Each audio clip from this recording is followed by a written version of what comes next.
I never thought I'd be standing in my own kitchen, watching my son pack my dishes into boxes, while my husband of 32 years sat at the table with divorce papers, telling me I had 24 hours to find somewhere else to live. But there I was, 68 years old, watching my entire life get dismantled by the two men who were supposed to love me most. What they didn't know was that I'd been preparing for this moment longer than they realized, and by the time they understood what I'd done, I was already 3 steps ahead of their game. Before we jump back in, tell us where you're tuning in from, and if this story touches you, make sure you're subscribed, because tomorrow, I've saved something extra special for you. My name is Edith Martinez, and I want to tell you about the worst day of my life that turned into the best thing that ever happened to me. It started on a Tuesday morning in March, one of those crisp spring days where the sun feels warm, but the air still carries winter's bite. I was in my garden, tending to the roses I'd been nurturing for 15 years, when I heard voices coming from inside the house. Loud voices, the kind that make your stomach clench before you even know what's wrong. I wiped the dirt from my hands on my apron and walked toward the back door, expecting to find my husband Frank watching his morning news program at his usual volume. Instead, I found my son Miguel standing in our living room with his wife Carmen, both of them gesturing wildly at our furniture like they were planning a garage sale. Frank was sitting in his recliner, but he wasn't watching TV. He was watching them with this strange expression I'd never seen before, like he was seeing our home through different eyes. "Mom," Miguel said when he spotted me in the doorway, and his voice had that careful tone he used when he was about to ask for money. "Need to talk." I set my gardening gloves on the counter and looked between the 3 of them. Carmen was holding a measuring tape, and there were boxes stacked by the front door that I definitely hadn't put there. Frank was still just sitting there, not saying a word, but his hands were gripping the armrests of his chair so tight his knuckles had gone white. "What's going on?" I asked, though part of me already knew I wasn't going to like the answer. Carmen stepped forward first, her smile too bright, too practiced. "We have amazing news, Mrs. Martinez. Frank and Miguel have been talking, and we've all decided it would be best if you moved out so my parents can move in here instead." The words hit me like a physical blow, but I managed to keep my face neutral. "Excuse me?" "My parents are getting older," Carmen continued, like she was explaining something perfectly reasonable. "They need somewhere to live, and this house is perfect for them. Much better than that tiny apartment they're in now." I looked at Frank, waiting for him to say something, anything, to tell me this was some kind of misunderstanding. But he just sat there, staring at the floor like a man who'd already made his choice. "And where exactly am I supposed to go?" I asked, surprised by how calm my voice sounded. "That's the thing," Miguel said, and now he was looking at the floor too. "Carmen's parents need the space, and with Dad getting the divorce, well..." "What divorce?" The words came out sharper than I intended, and for the first time since I'd walked in, Frank looked up at me. "I filed yesterday," he said, his voice flat and emotionless. "You'll be getting the papers later today." I stood there in my own kitchen, surrounded by the dishes I'd washed every day for 32 years, the curtains I'd sewn with my own hands, the little herb garden on the windowsill that I watered every morning, and tried to process what I was hearing. My husband was divorcing me, my son was kicking me out, and Carmen's parents, people I'd met maybe 5 times in the 4 years she'd been married to Miguel, were moving into my home. "I don't understand," I said, though I was beginning to understand perfectly. "This is my house too, Frank. We bought it together." "Actually," Carmen said, pulling out a folder from her purse, "we looked into that. The house is only in Frank's name. The mortgage, the deed, everything. Legally, you don't have any claim to it." She was right, and I knew it. Back when we'd bought the house, Frank had insisted on handling all the paperwork himself. He'd said it was easier that way, that having both names on everything just complicated things. I'd been young and trusting and in love, so I'd signed where he told me to sign and let him handle the rest. "But I've been paying into this house for 30 years, I said. "I've been working, contributing to the mortgage payments, the maintenance, everything." "That's not how the law works," Carmen said, and her tone was getting less friendly by the minute. "You were living here as Frank's wife. Now that he's divorcing you, you're basically just a tenant who hasn't been paying rent." Miguel still hadn't looked at me directly, but he nodded along with everything Carmen was saying. We've already called my cousin Maria. She said you can stay with her for a while until you figure something out. Maria lived in a studio apartment above her daughter's garage, and she'd been complaining for months about how cramped it was with just herself and her cat. The idea of staying there indefinitely made my chest tighten. But I pushed that feeling down. I needed to think clearly, and I couldn't do that if I let myself fall apart in front of them. "When do I need to be out?" I asked. "Tomorrow," Frank said. "Carmen's parents are driving up from Phoenix tomorrow evening." Tomorrow. 24 hours to pack up a lifetime and find somewhere to go. I looked around at the living room, where I'd raised Miguel, where I'd hosted countless family dinners and birthday parties, where I'd nursed Frank through pneumonia 3 winters ago. Every inch of this house held memories I'd built with my own hands, and they were giving me one day to abandon it all. "I'll need more time than that," I said. "We don't have more time," Carmen snapped. "My parents already gave notice on their apartment. They're coming, whether you're ready or not." I felt something cold settle in my stomach, a realization that had been building for months, but that I'd been too afraid to acknowledge. This wasn't a spur-of-the-moment decision. This was planned. Frank and Miguel had been discussing this behind my back, probably for weeks. Carmen had been measuring our furniture and checking legal documents. They'd called Maria and made arrangements for me like I was a piece of unwanted furniture they needed to dispose of. "How long have you been planning this?" I asked Frank directly. He finally looked at me, and for a moment I saw something that might have been guilt cross his face. "Edith, you have to understand. Things haven't been good between us for a long time."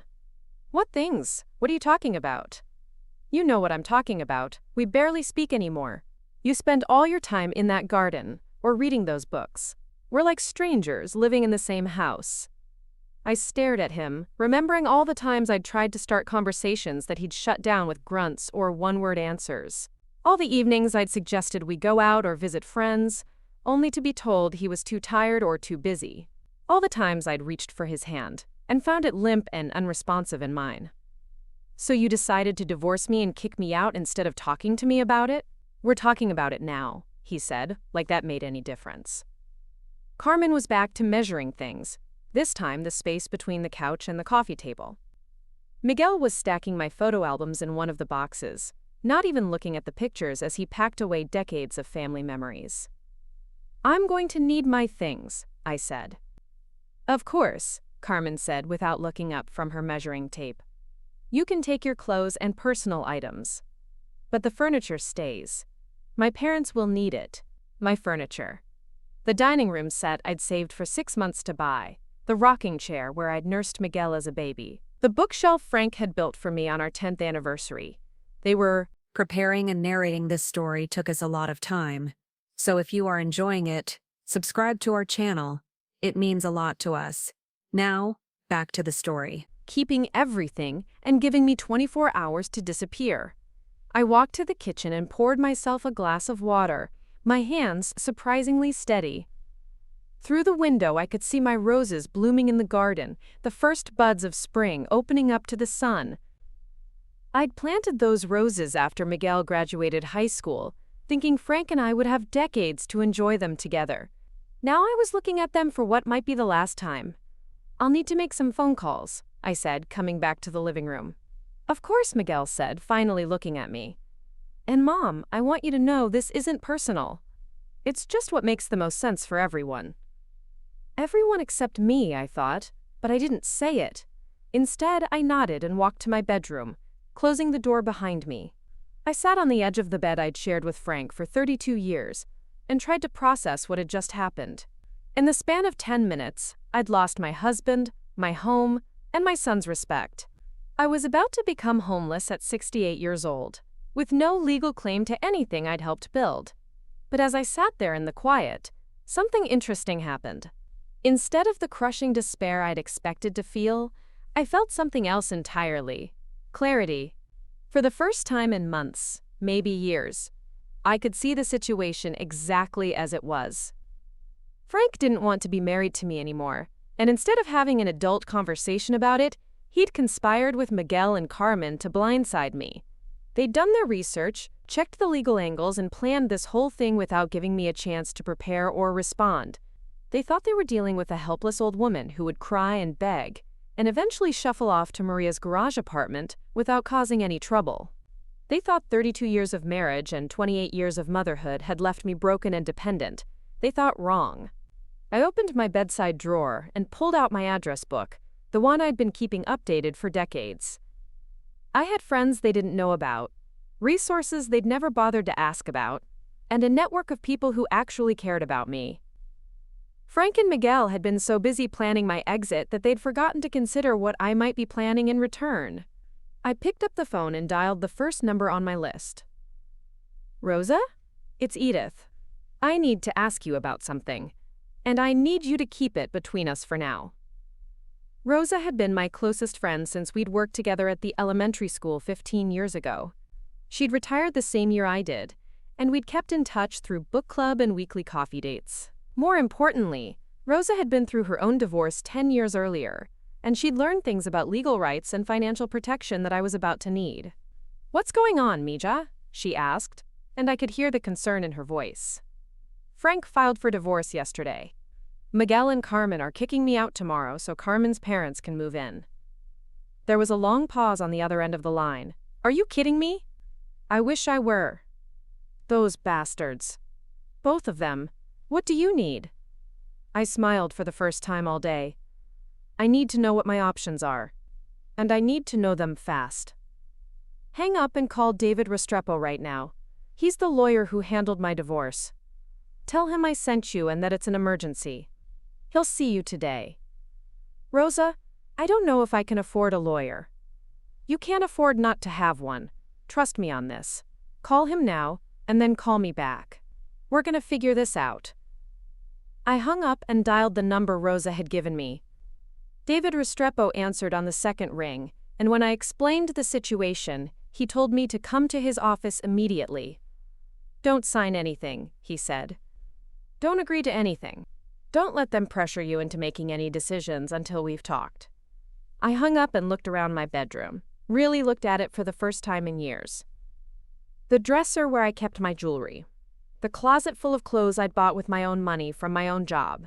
The hope chest at the foot of the bed where I'd been keeping important documents for decades.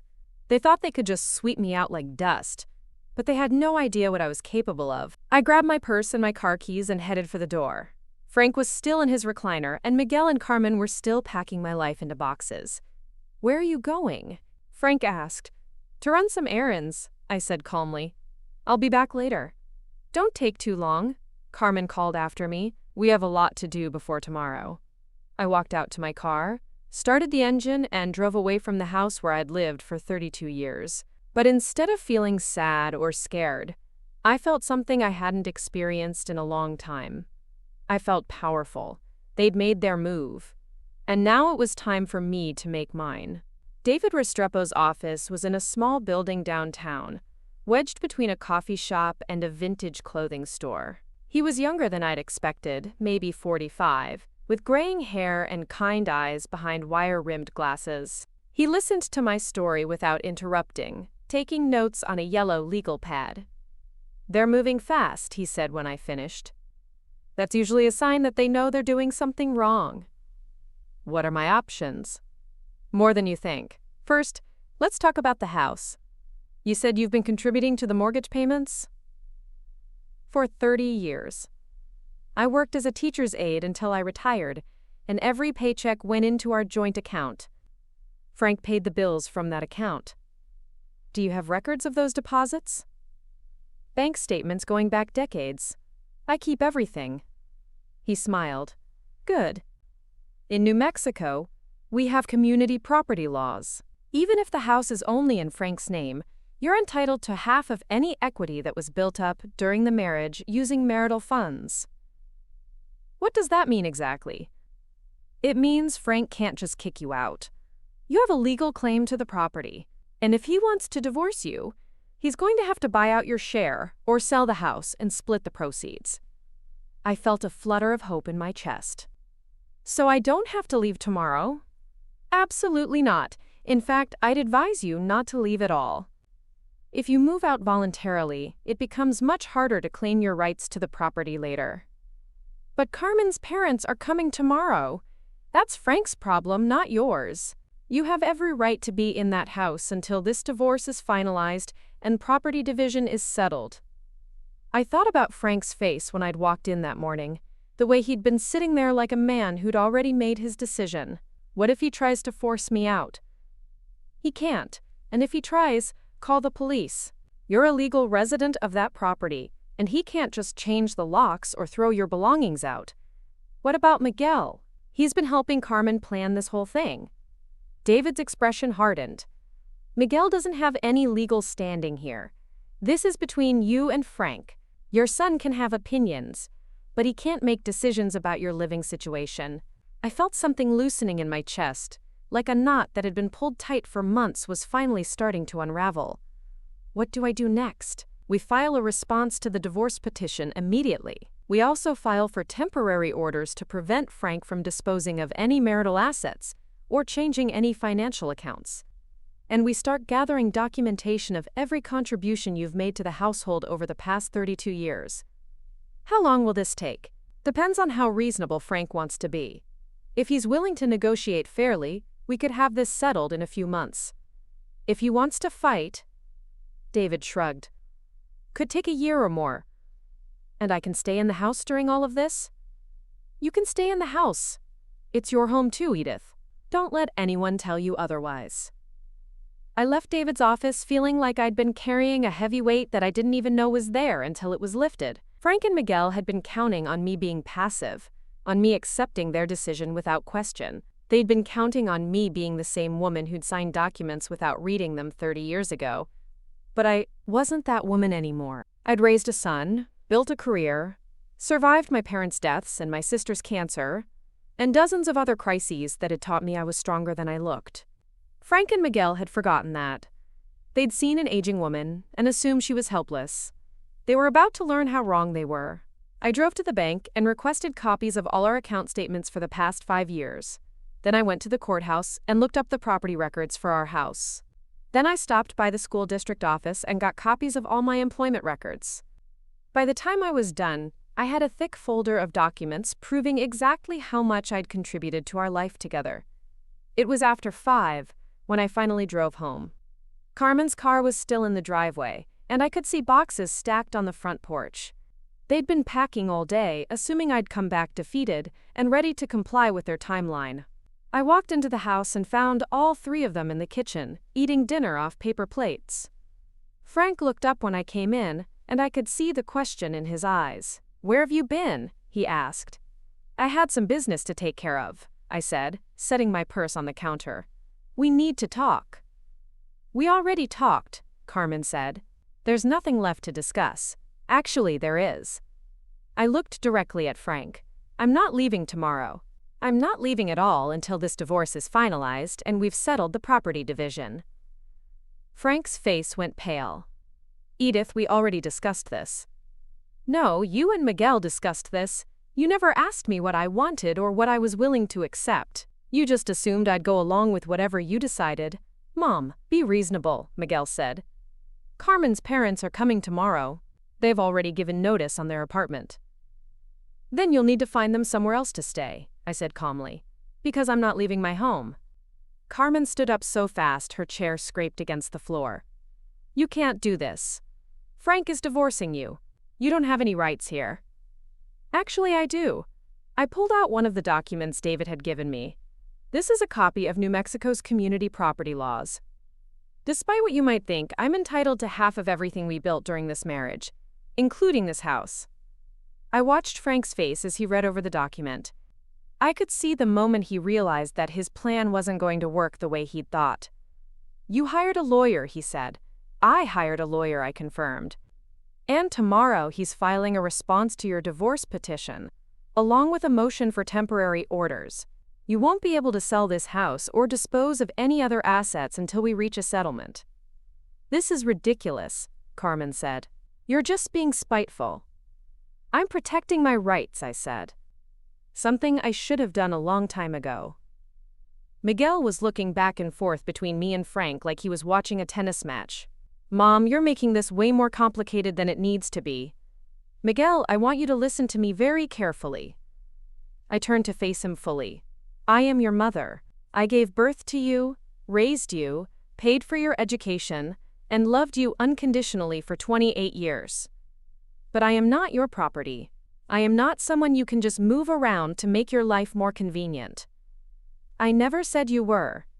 You didn't have to say it.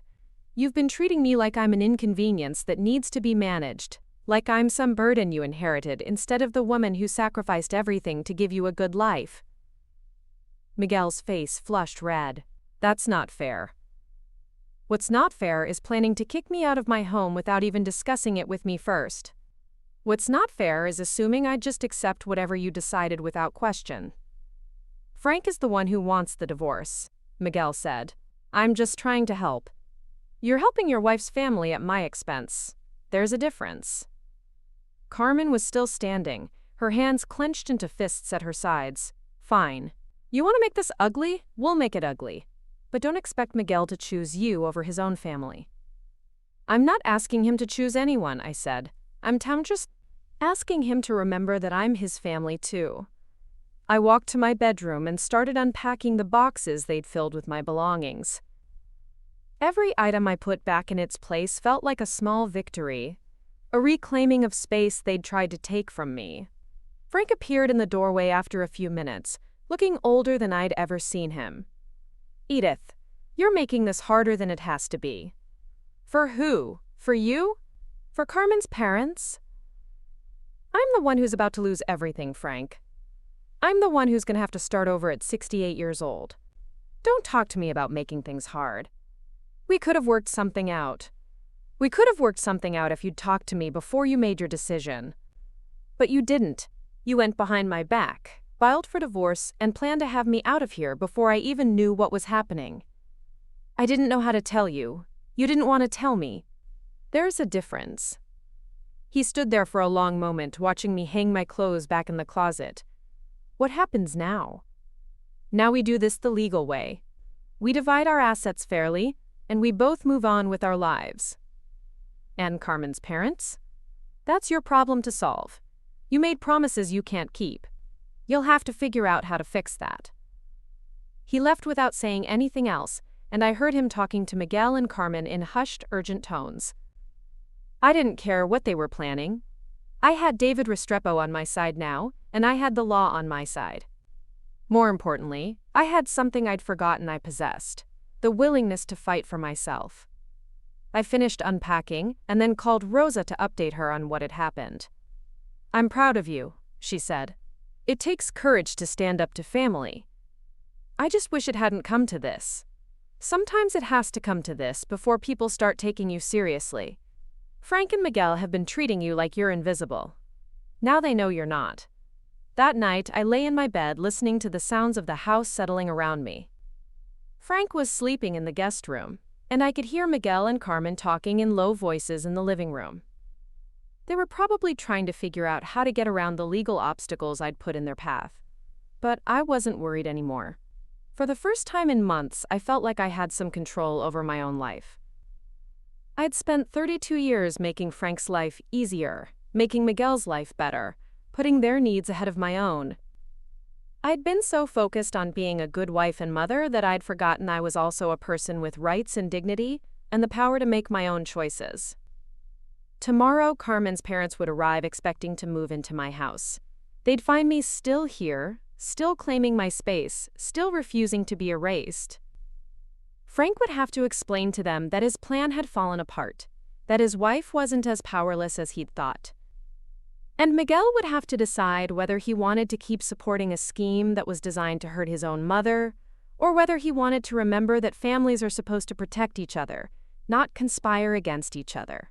I'd given them both a chance to do the right thing, and they'd chosen to take advantage of me instead. Now they'd have to live with the consequences of that choice. But I wasn't going to be the one suffering those consequences. Not anymore. I closed my eyes and fell asleep in my own bed, in my own room, in my own house. And for the first time in a very long time, I slept peacefully through the night. The next morning, I woke up to the sound of a truck pulling into my driveway. Through the bedroom window, I could see Carmen's parents unloading boxes from a U-Haul, their faces bright with excitement as they surveyed what they thought was going to be their new home. Carmen was directing them toward the front door while Miguel carried their suitcases, and Frank was nowhere to be seen. I took my time getting dressed, choosing a navy blue blouse and my best slacks, the outfit I used to wear to parent-teacher conferences when I needed to project authority. Then I brushed my hair, applied lipstick, and walked to the kitchen to make coffee, like it was any other Wednesday morning. Carmen's mother, a small woman with silver hair and a warm smile, was the first one through the door.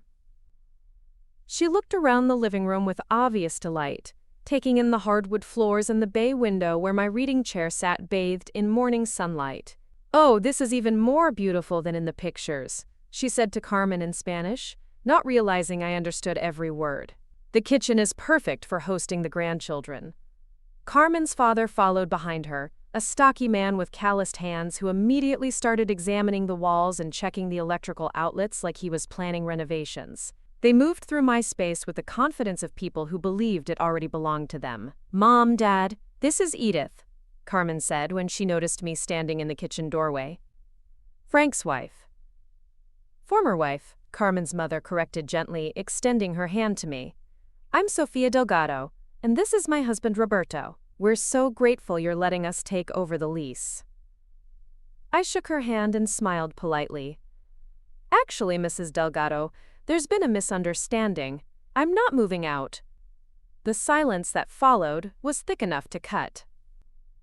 Sofia looked confused, Roberto stopped examining the light switch, and Carmen's face went through several colors before settling on angry red. "What do you mean you're not moving out?"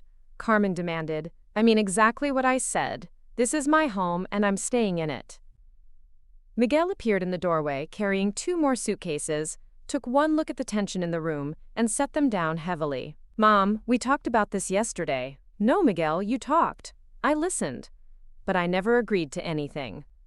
Sofia was looking back and forth between us like she was trying to solve a puzzle. "I don't understand." Carmen said the house was available immediately. "Carmen was mistaken," I said calmly. "Frank and I are going through a divorce, and until that's finalized, nothing about this property can be changed." Roberto's face darkened. "We gave notice on our apartment. We have nowhere else to go." "I'm sorry about that, Mr. Delgado. But that's not my problem." Carmen stepped forward, her voice rising. "You can't do this to them. They're family." "So am I said. Or at least, I thought I was." Miguel ran his hands through his hair, a gesture I recognized from his childhood when he was frustrated. "Mom, please. Can't we work something out? Maybe you could stay in the guest room for a while?" "The guest room? In my own house?" "It's not your house," Carmen snapped. "It's Frank's house, and he wants you gone." "Then Frank can come tell me that himself, instead of sending his son to do his dirty work." As if summoned by his name, Frank appeared from the back hallway, looking like a man who hadn't slept much. He took in the scene, Sofia and Roberto standing uncertainly by their suitcases, Carmen with her arms crossed and murder in her eyes, Miguel looking like he wanted to disappear into the floor. "Edith," Frank said, his voice carefully controlled, "we need to talk." "I'm listening. In private." I looked around at the assembled audience. "No, Frank. If you have something to say to me, you can say it in front of everyone. After all, they're the ones you made this decision for." Frank's jaw tightened. "You're being unreasonable." "I'm being unreasonable? You filed for divorce without warning me, planned to kick me out of my own home, and promised it to other people without my consent. And I'm the one being unreasonable?" Sofia stepped forward hesitantly. "Perhaps we should come back another time when you've had a chance to work this out." "That's probably a good idea," I said kindly. "I'm sorry you've been caught in the middle of this." "No," Carmen said sharply. "They're not leaving. We've been planning this for months. They sold their furniture, they gave up their apartment. They're staying here." "Where exactly?" I asked. "Because I'm not giving up my bedroom, and the guest room has a single bed." "You could share the guest room with Roberto's mother when she visits," Carmen suggested, as if that was a perfectly reasonable solution. I stared at her, wondering how someone could be so completely tone-deaf. Carmen, I'm going to say this once, very clearly. I am not a guest in my own home. I am not going to be shuffled around to make room for other people, and I am certainly not going to share a bedroom with anyone. Miguel looked desperately at Frank. Dad, can't you just let Mom have the guest room until she finds her own place? There's no guest room, Carmen said before Frank could answer. My parents need that space for their medical equipment. Roberto has a CPAP machine, and Sophia needs space for her physical therapy exercises.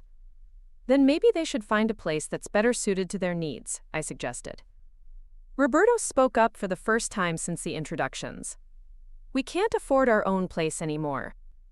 My pension doesn't cover rent in this market. I felt a pang of sympathy for them, but I pushed it down. Their financial situation wasn't my responsibility, and I wasn't going to sacrifice my security for theirs. I understand that's difficult, I said, but Frank made promises he wasn't authorized to make. I never agreed to give up my home. Your home? Frank finally exploded. You haven't paid a dime toward this mortgage in 5 years. Ever since you retired, you've been living off my income. That's not true, and you know it. I've been putting my Social Security checks into our joint account every month. I've been paying for groceries, utilities, and household expenses. Just because you don't consider my contributions valuable doesn't mean they don't exist. Your Social Security barely covers the electric bill. And your pension barely covers the mortgage. We've been a team, Frank, whether you want to admit it or not. Carmen was getting impatient with our back and forth. This is ridiculous. My parents need somewhere to live, and you're being selfish. I'm being selfish? I turned to face her fully. Carmen, let me ask you something. Where were you planning for me to live? Did you give any thought to that at all? Maria said you could stay with her. Maria lives in a garage apartment with her daughter and 2 grandchildren. There's barely room for all of them, let alone me. It would just be temporary. How temporary? A week? A month? A year? And what happens after that? Carmen shrugged. You'd figure something out. I'd figure something out. Not we'd help you figure something out. Not we'd make sure you're taken care of. I'd figure something out on my own. Miguel was starting to look uncomfortable. Mom, you know we'd help you. How? You're barely making ends meet as it is. You've got Carmen's student loans, your car payment, the credit card debt from your wedding. When exactly were you planning to help me find housing I could afford on a fixed income? You could get a job, Carmen suggested. Lots of older people work these days. I'm 68 years old, Carmen. I've been retired for 8 years. Who exactly do you think is going to hire me? Walmart is always hiring greeters. I stared at her, trying to decide if she was being deliberately cruel or if she genuinely didn't understand the reality of my situation. You want me to get a minimum wage job at Walmart so your parents can live in my house rent-free? It's not your house, she repeated for the 3rd time. Then whose house is it when Frank dies? Because I guarantee you, it's not going to be yours. That shut her up. She hadn't thought that far ahead, hadn't considered what would happen to her parents if Frank passed away first, and the house went through probate. Frank cleared his throat. Actually, I've been meaning to talk to Miguel about that. I'm updating my will to leave the house to him. Are you now? I felt that familiar cold clarity settling over me again. And when exactly were you planning to mention this to me? I'm mentioning it now. Frank, you can't just decide to leave our marital property to Miguel without my consent. That's not how divorce law works. It is if you agree to it in the settlement. Why would I agree to that? Because it would be the right thing to do. Miguel is our son. He should inherit what we've built. What we've built, Frank. Not what you've built, we. And I have just as much say in what happens to it as you do. Sophia was looking increasingly distressed by the conversation. Maybe we should look into other options, she said quietly to Roberto in Spanish. There are no other options, Carmen snapped in English. This is our plan, and it's going to work. I looked at this young woman who had married my son 4 years ago and somehow convinced herself that she was entitled to rearrange my entire life to suit her convenience. She'd never worked a full-time job, never paid rent, never had to worry about supporting herself. She'd gone from her parents' house to college to marriage, always with someone else covering her expenses. The idea that a 68-year-old woman might not have unlimited options for housing had simply never occurred to her. "Carmen," I said slowly, "let me explain something to you. I've been working since I was 16 years old. I've paid taxes, saved money, and contributed to this household for 32 years. I'm not some burden that needs to be shuffled around to make room for other people. I'm a human being with rights, and one of those rights is to live in the home I've helped pay for. But my parents need this more than you do." "According to who? You? Frank? Did anyone bother to ask me what I need?" "You don't need a whole house to yourself. You're just one person. And your parents are two people who apparently can't afford to house themselves. Maybe they should have planned better for retirement, instead of assuming their children would take care of everything." Roberto's face flushed red. "We worked hard our whole lives. We deserve to be comfortable in our old age." "I agree completely. But your comfort shouldn't come at the expense of my security." "Enough," Frank said loudly. "This is getting us nowhere. Edith, I want you out of this house by the end of the week. And I want $1 million and a vacation home in Hawaii. Neither of us is going to get what we want." "I'm serious." "So am I. Call your lawyer, Frank.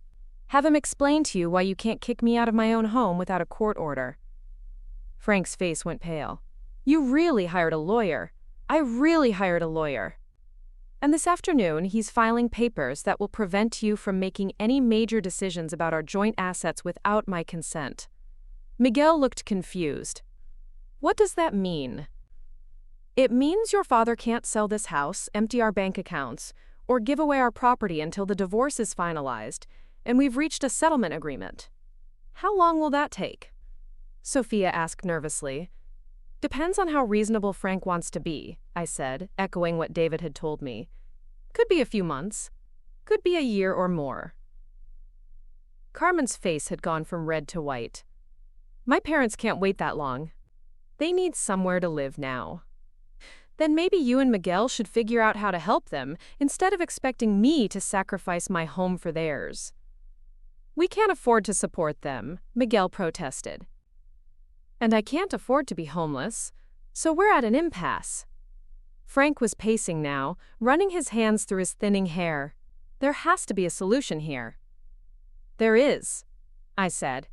"You can withdraw the divorce petition, apologize for this whole mess, and we can try to work on our marriage like adults. That's not happening. Then we do this the hard way."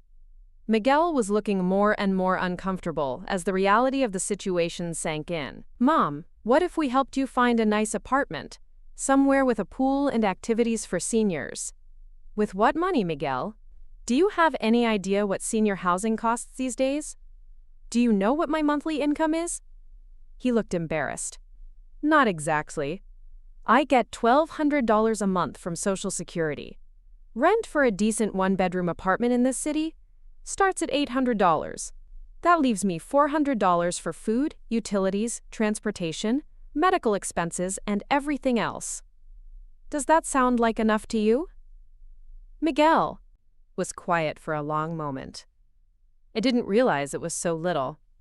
You never asked, none of you ever asked about my finances or my plans or what I might need. You just assumed I'd figure it out on my own." Carmen was scrolling through her phone, probably looking up apartment prices and realizing I was telling the truth. Her expression was getting more frustrated by the minute. "What about government assistance?" she asked. "There are programs for low-income seniors, most of which have waiting lists years long. And I'm not low-income, Carmen. I'm middle-income with high expenses. I make too much to qualify for most assistance programs, but not enough to live comfortably without help." "So what's your solution?" Frank demanded. "You stay here forever while Sophia and Roberto live in their car? My solution is that you honor the commitment you made to me 32 years ago. For better or worse, in sickness and health, for richer or poorer. Remember those words, Frank? People change, Edith. Marriages end. Fine, but they end fairly. You don't get to throw me away like garbage just because you've decided you want something different." Sophia was crying now, quiet tears running down her cheeks as she realized her housing plans were falling apart. I felt terrible for her, but I couldn't let sympathy override my need for security. "Mrs. Delgado," I said gently, "I'm truly sorry you've been caught in the middle of this." But Frank made promises he wasn't authorized to make. I never agreed to give up my home. "I understand," she said quietly. "We should go pack our things back up." "No," Carmen said firmly. "We're not giving up. There has to be another solution." "What are you suggesting?" I asked. "What if we all lived here together? The house has 3 bedrooms. You could take the smallest one, and my parents could have the master suite since they need more space for their medical equipment." I stared at her, wondering if she had completely lost her mind. "You want me to give up my bedroom so your parents can have it?" "It would just be temporary." "Carmen, do you hear yourself? You're asking me to become a guest in my own home, to give up my privacy and my space, so that people I barely know can move in and take over." "They're not people you barely know. They're family." "They're your family. They're not mine." Miguel stepped forward. "They're my family too, Mom. Carmen's parents are like grandparents to our future kids. Future kids that don't exist yet. But they will. And don't you want to be part of their lives?" I felt a familiar ache in my chest, the same one I'd been carrying for months every time Miguel mentioned hypothetical grandchildren. "Of course I do, but that doesn't mean I have to give up everything I've worked for to prove it." "It's not everything," Carmen said. "It's just a bedroom." "It's not just a bedroom, Carmen. It's my bedroom. The room I've slept in for 32 years. The room where I nursed Miguel when he had nightmares. The room where I took care of Frank when he had surgery. It's not just space to me. It's my life." "You're being dramatic. I'm being honest. Something you might want to try." Frank was still pacing, but his movements were getting more agitated. "This is insane. We're fighting over bedrooms like children. We're fighting because you tried to make a major life decision without consulting me," I corrected. "And now you're angry that I won't go along with it. I'm angry because you're being stubborn and selfish. I'm being protective of my rights. There's a difference." Roberto had been quiet through most of this exchange, but now he spoke up. "Perhaps we should look into other arrangements." "What other arrangements?" Carmen demanded. "We've already looked everywhere. This was our only option." "It was your preferred option," I said. "It was never your only option. Easy for you to say. You're not the one trying to take care of aging parents." "Carmen, I've been taking care of people my entire adult life. I took care of my own parents until they died. I took care of Frank through 2 major illnesses. I raised Miguel from birth to adulthood. Don't lecture me about taking care of family. That's different." "How is it different?" "Those were your responsibilities. And taking care of your parents is your responsibility, not mine." Miguel was looking more uncomfortable by the minute. "Can't we find some kind of compromise here?" "I'm open to compromise," I said. "But it has to be fair to everyone, including me." "What would you consider fair?" Frank asked. I thought about it for a moment. "If you want me to consider moving out, then you need to provide me with housing that's equivalent to what I'm giving up. A nice 2-bedroom apartment in a safe neighborhood, with all utilities included and a maintenance-free lifestyle." "How much would that cost?" Miguel asked. "About $1,500 a month, plus deposits and moving expenses." Frank's face went white. $1,500 a month? For how long?" "For as long as I live." "You want me to give up my housing security, Frank? In return, you need to provide me with equivalent security. I can't afford that? Then you can't afford to divorce me." Carmen was doing math on her phone. $1,500 a month for 20 years would be $360,000. "And that's assuming rents don't go up," I pointed out, "which they will." "This is ridiculous," Frank said. "No one's going to pay that much." "Then I guess we're back to my original position. I'm staying in my house." Sophia was wiping her eyes with a tissue Roberto had handed her. "We should go," she said quietly. "This isn't our fight." "It is our fight," Carmen insisted. "We've been planning this for months. We can't just give up."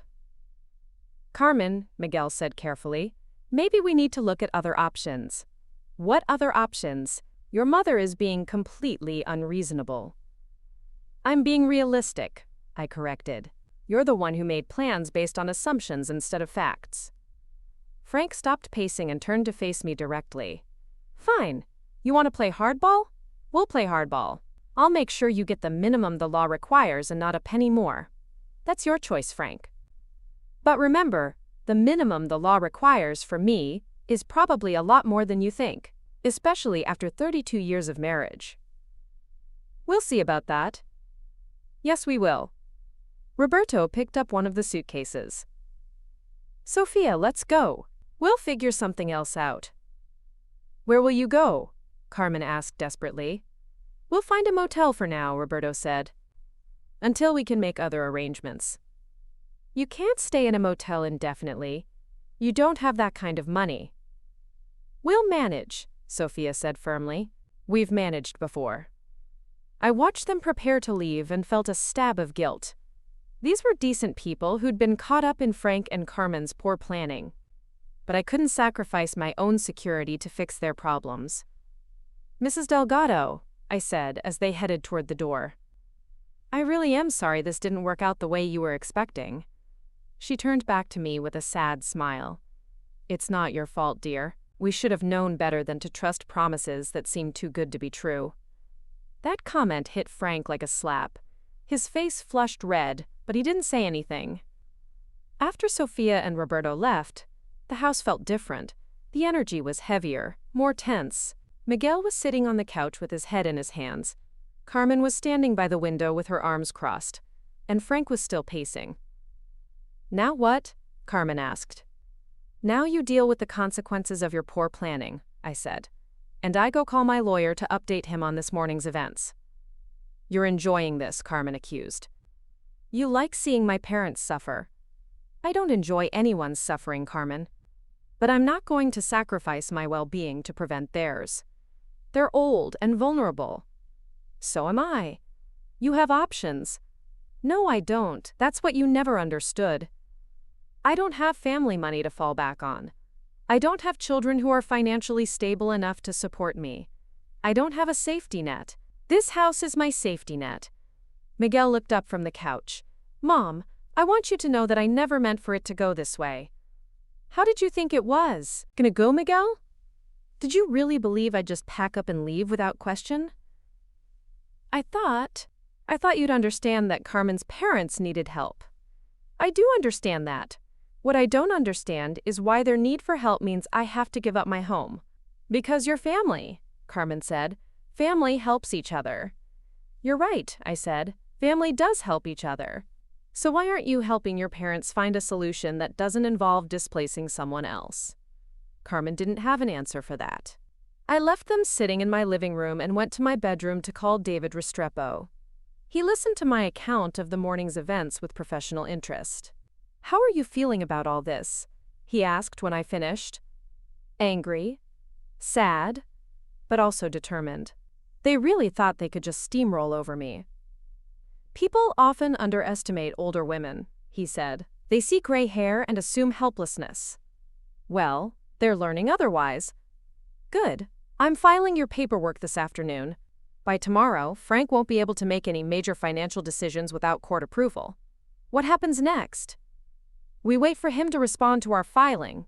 Then we start the discovery process, where we document all marital assets and debts. After that, we negotiate a settlement. And I can stay in the house during all of this? You can absolutely stay in the house. It's your legal residence, and Frank has no right to force you out. What if he changes the locks or something? Then he'll be in contempt of court, and we'll have him arrested.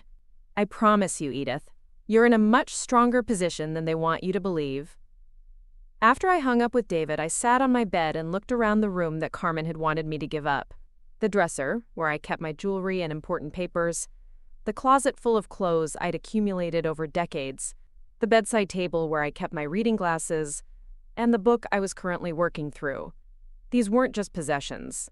They were the physical manifestation of a life I'd built through years of work and sacrifice. Carmen saw them as obstacles to her plans. But to me, they represented security, continuity, and the right to exist in my own space, without having to justify that existence to anyone else.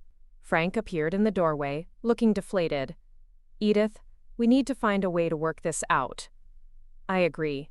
But it has to be a real solution, not just me giving up everything so you can get what you want. What if we sold the house and split the proceeds? We could each buy smaller places." "With what money, Frank? After we pay off the mortgage and the realtor fees, we'd each walk away with maybe $40,000. That's not enough to buy anything in this market. We could rent. On our income, Frank, we'd both be living in studio apartments in bad neighborhoods. Is that really what you want for our golden years?" He sat down heavily on the edge of the bed. "I don't know what I want anymore." "Then maybe you should figure that out before you make any more life-changing decisions." "I just feel so stuck, Edith. Like we're roommates instead of husband and wife." "When's the last time you tried to change that?" "What do you mean? When's the last time you suggested we do something together? When's the last time you asked me about my day or told me about yours? When's the last time you treated me like someone you actually wanted to spend time with?" Frank was quiet for a long moment. "I guess I stopped trying." "So did I, eventually. But the solution to that isn't divorce, Frank. It's trying again." "What if it's too late?" "It's only too late if you decide it is." He looked around the room, taking in the photos on my dresser, the books on my nightstand, the little touches that made this space mine. "I forgot how much this room means to you." "It's not just the room, Frank. It's what it represents. It's the only space in the world that's truly mine." "I never thought about it that way." "You never thought about me that way. As someone with my own needs and wants and rights." "I'm thinking about it now." "Are you? Or are you just realizing that this is gonna be harder than you thought?" He didn't answer, which was answer enough. Miguel appeared in the doorway behind Frank. "Carmen went home," he said quietly. "She's pretty upset."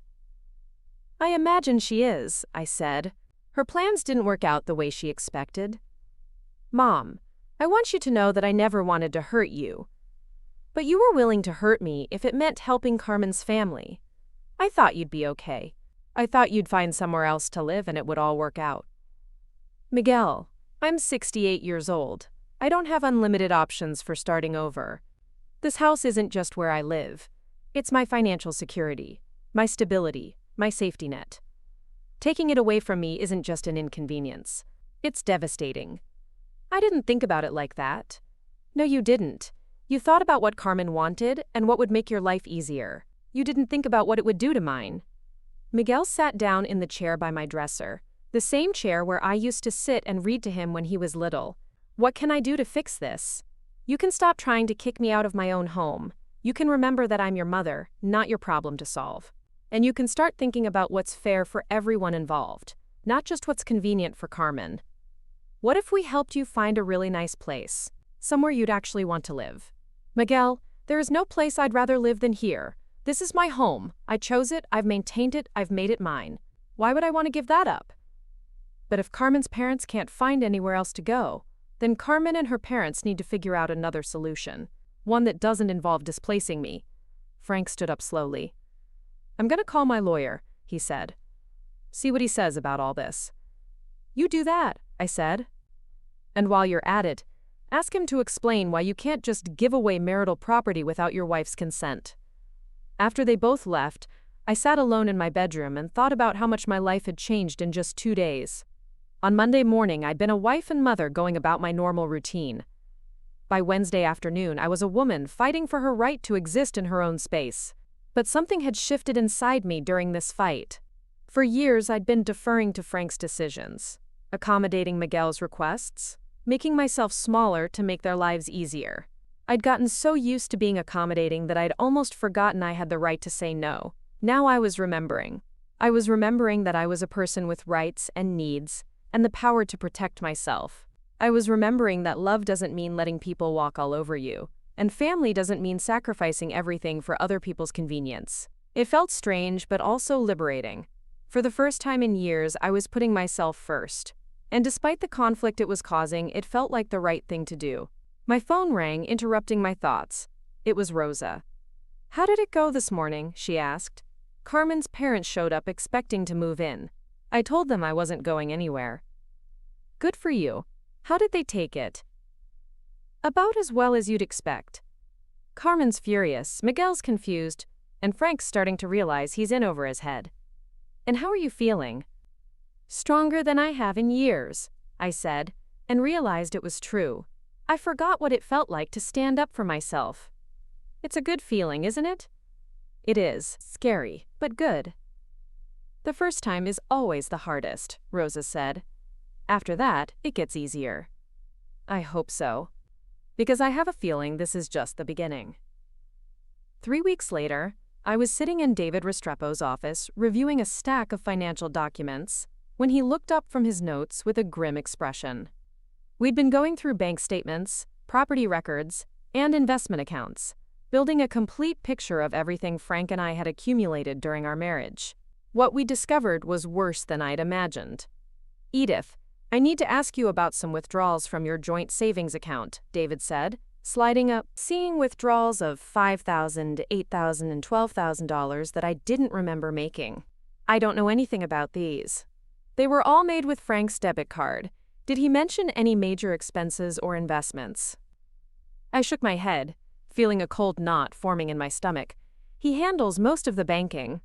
I just assumed these were for normal household expenses, or maybe car repairs. $25,000 in 6 months? That's not car repairs, Edith." "What are you thinking?" David leaned back in his chair, choosing his words carefully. "I think Frank has been moving money out of your joint accounts in preparation for this divorce. Probably stashing it somewhere you can't access it." The room seemed to tilt slightly. "How is that legal?" "It's not. It's called dissipation of marital assets, and it's fraud. But proving it and recovering the money can be complicated." "What do we do?" "We're going to demand full financial disclosure from Frank. Bank records, investment accounts, safe deposit boxes, everything. And we're going to file a motion for him to account for every penny of these withdrawals." I drove home from David's office feeling like I'd been punched in the stomach. Bad enough that Frank wanted to divorce me and kick me out of my home, but stealing money from our joint accounts while pretending everything was normal? That was a level of betrayal I hadn't expected, even from him. When I pulled into my driveway, I noticed Frank's car was gone, but there was an unfamiliar sedan parked across the street. As I walked toward my front door, a woman got out of the car and approached me. "Mrs. Martinez? I'm Detective Sarah Chen with the Adult Protective Services Fraud Division.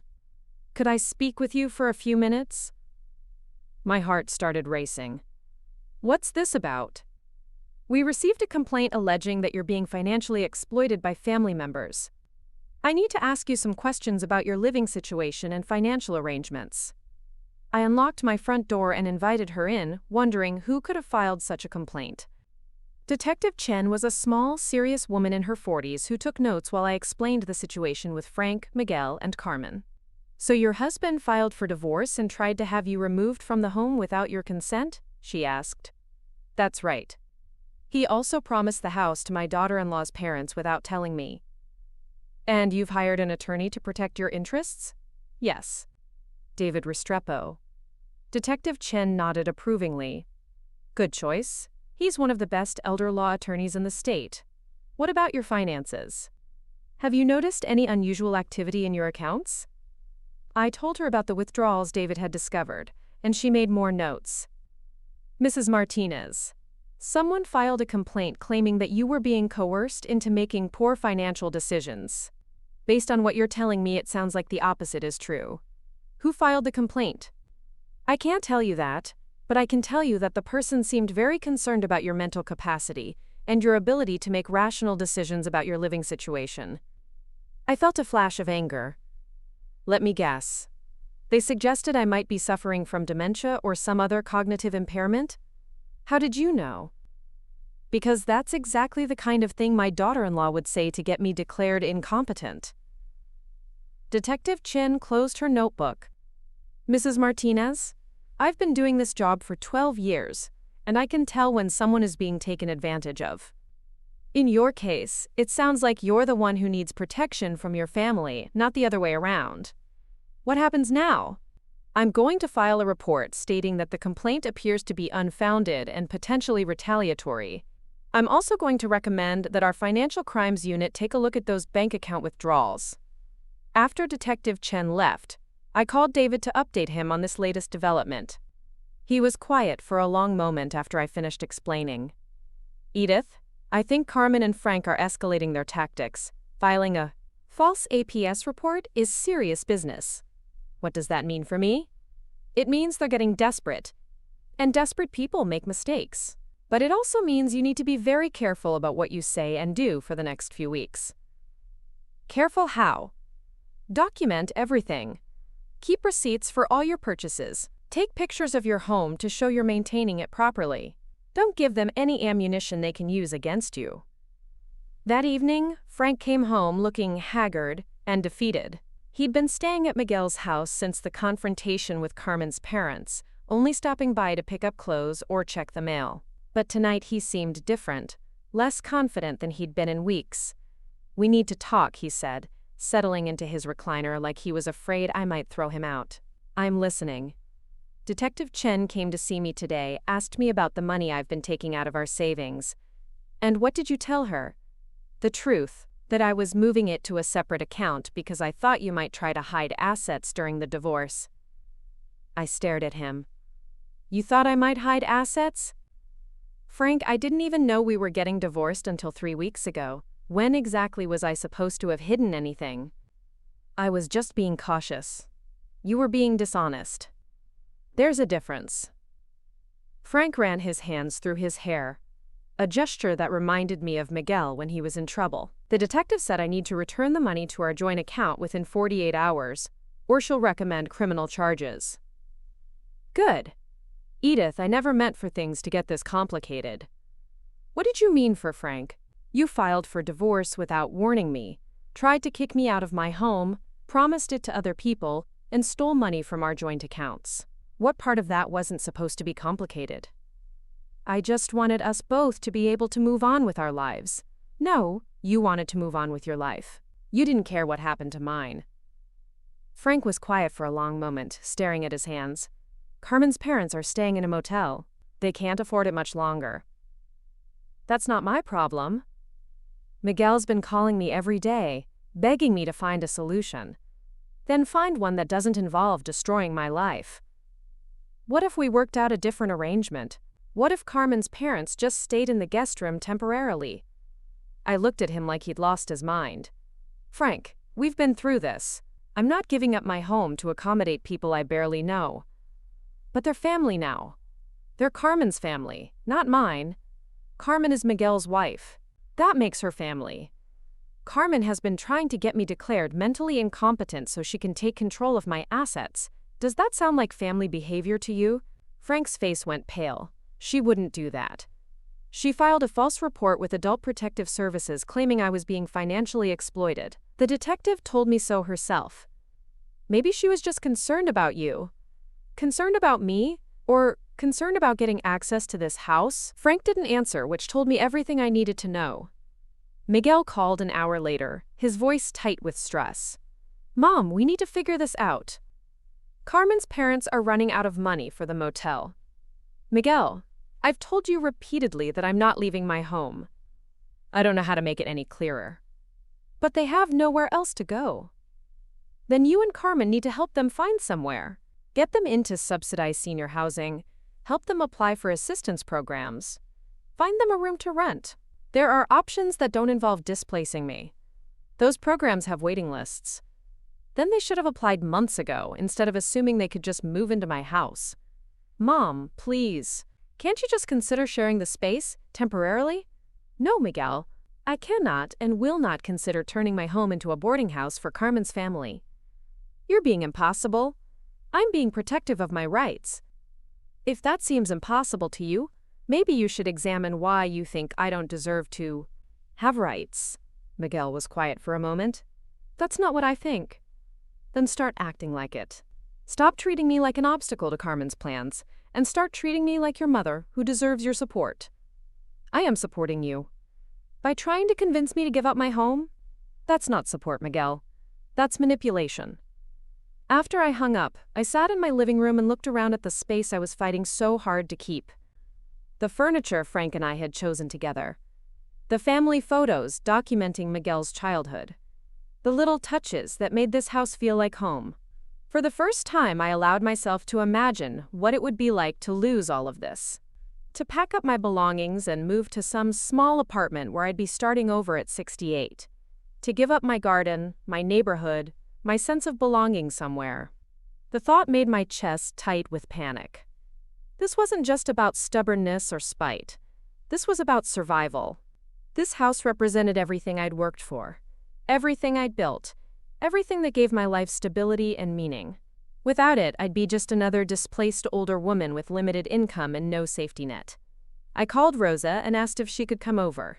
20 minutes later, she was sitting on my couch with a bottle of wine and a determined expression. "Okay," she said, pouring 2 glasses. "Tell me everything that's happened since we last talked." I filled her in on the APS investigation, the missing money, and the ongoing pressure from Frank and Miguel. Rosa listened without interrupting, her face getting more serious with each new detail. "Nija, they're not just trying to take your house anymore. They're trying to destroy your credibility." "What do you mean?" "The APS report, the claims about your mental capacity, the implication that you're not capable of making rational decisions. They're building a case to have you declared incompetent. Can they do that? If they can convince a judge that you're not mentally capable of managing your own affairs, yes. They could get guardianship over you and make all your decisions for you." The wine turned sour in my mouth. "Including decisions about where I live? Including decisions about everything. Where you live, how you spend your money, what medical care you receive. Everything." I set down my glass with shaking hands. "Rosa, I'm scared." "Good. You should be scared. But you should also be angry. Because what they're trying to do to you is unconscionable." "What do I do?" "You fight back. And I mean really fight back, not just resist their plans. You go on the offensive." "How?" Rosa leaned forward, her eyes bright with the same intensity she'd had when we'd tackled difficult students during our teaching days. "You document everything. You get character witnesses who can testify to your mental competency. You gather evidence of their attempts to manipulate and defraud you. And you make sure everyone knows what they're really trying to do. I don't want this to become a public spectacle." "It's already a spectacle, Edith. The question is whether you're going to be the victim or the one controlling the narrative." We spent the next hour planning my counterattack. Rosa helped me make a list of people who could testify to my mental competency. My doctor, my former colleagues from the school district, neighbors who interacted with me regularly. We also planned to document every interaction with Frank, Miguel, and Carmen going forward. "I want you to start keeping a journal," Rosa said. "Write down every conversation, every phone call, every attempt to pressure you. Include dates, times, and exact quotes when possible." "You really think they'll try to have me declared incompetent?" "I think Carmen will try anything to get access to this house. And I think Frank is weak enough to go along with it if he thinks it'll solve his problems." After Rosa left, I sat alone in my kitchen and thought about how drastically my life had changed in just a few weeks. I'd gone from being a quiet retiree tending her garden to being a woman under siege by her own family. But in some ways, this crisis had awakened parts of me that had been dormant for years. I was thinking more clearly, acting more decisively, and standing up for myself in ways I hadn't done since I was young. The next morning, I woke up to find Carmen's car in my driveway. She was sitting on my front porch, still in her pajamas and slippers, crying into her cell phone. "I don't care what it costs," she was saying as I approached. "Find them somewhere to stay. My parents can't live in a motel forever." I unlocked my front door and looked down at her. "Carmen, what are you doing here?" She looked up at me with red, swollen eyes. "My dad had a heart episode last night.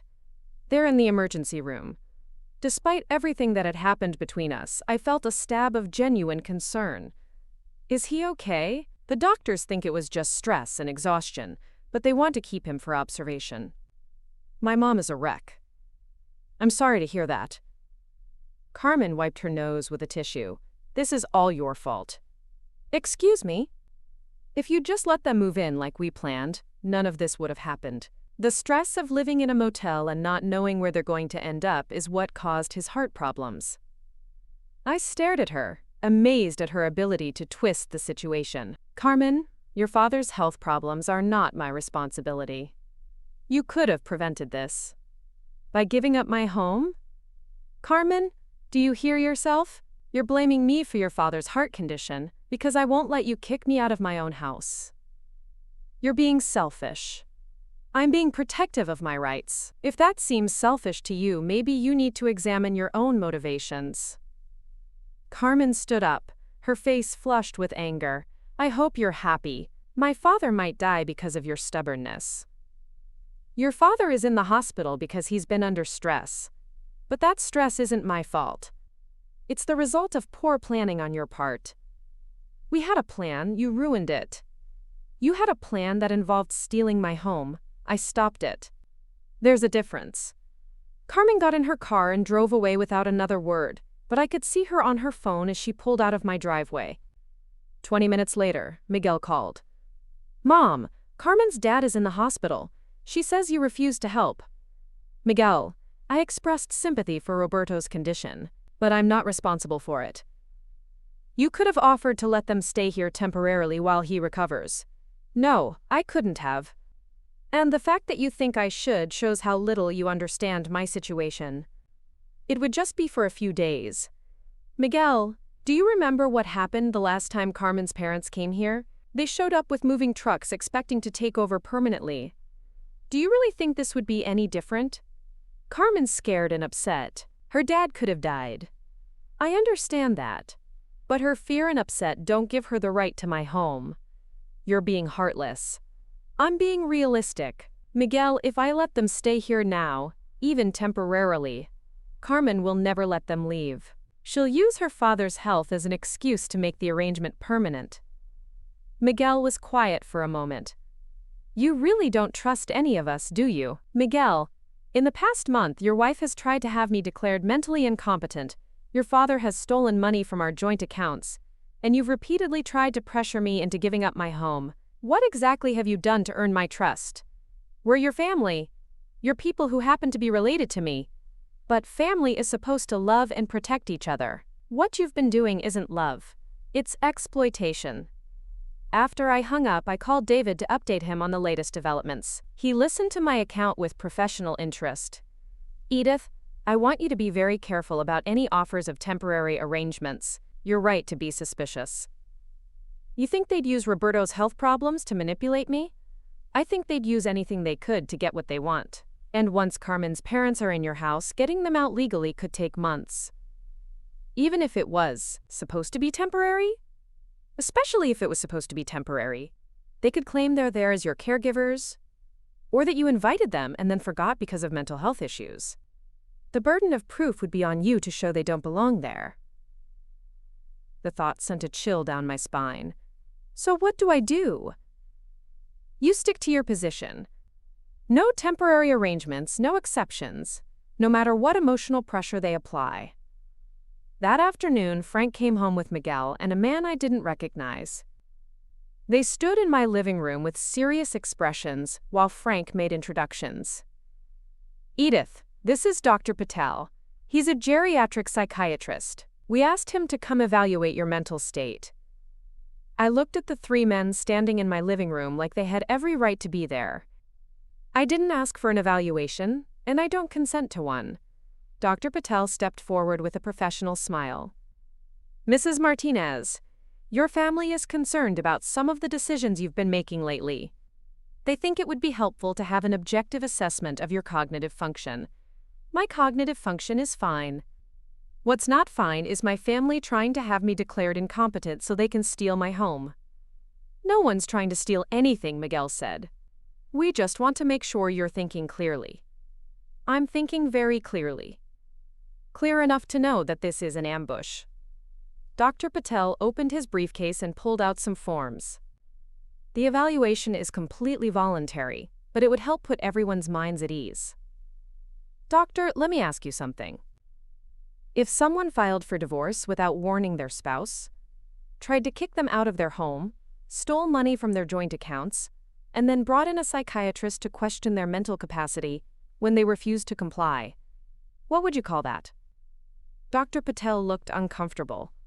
Well, I'd need more context. You have all the context you need. My husband and son are trying to force me out of my home, and when I resisted, they called you to declare me mentally unfit. Does that sound like the behavior of people who have my best interests at heart? Mrs. Martinez, family dynamics can be complicated. Doctor, I'm going to save you some time. I will not consent to any psychological evaluation.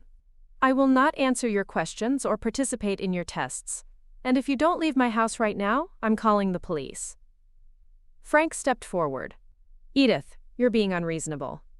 I'm being protective of my rights. Something I should have started doing a long time ago.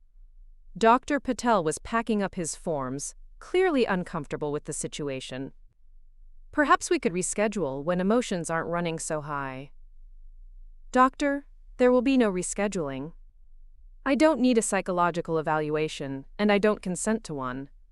After they left, I called David immediately. They brought a psychiatrist to my house, I said without preamble. Tried to get me to submit to a mental competency evaluation. Jesus. They're really going for guardianship. What do I do? You did exactly the right thing by refusing. But Edith, we need to be proactive here. I want you to get your own psychological evaluation from a doctor of our choosing. Someone who can testify that you're completely competent. Isn't that contradictory? I just refused one evaluation. You refused an evaluation arranged by people who are trying to exploit you. Getting your own evaluation from an independent professional is different. It's protective. I scheduled an appointment with Dr. Linda Vasquez, a geriatric psychiatrist David recommended who specialized in capacity evaluations. She was a warm, intelligent woman in her 50s who spent 2 hours with me, conducting cognitive tests and asking detailed questions about my living situation. Mrs. Martinez, your cognitive function is excellent for someone your age, or any age, really. Your memory is sharp, your reasoning skills are intact, and you show no signs of any mental health conditions that would impair your judgment. So I'm not going crazy? Dr. Vasquez smiled. You're not going crazy, you're responding normally to an abnormal situation. The stress you're experiencing is completely appropriate given what your family is putting you through. What would you say to someone who claimed I wasn't mentally competent? I'd say they're either mistaken or lying. There's no evidence whatsoever to support a claim of mental incapacity. Armed with Dr. Vasquez's report, I felt more confident about facing whatever Frank and Miguel threw at me next.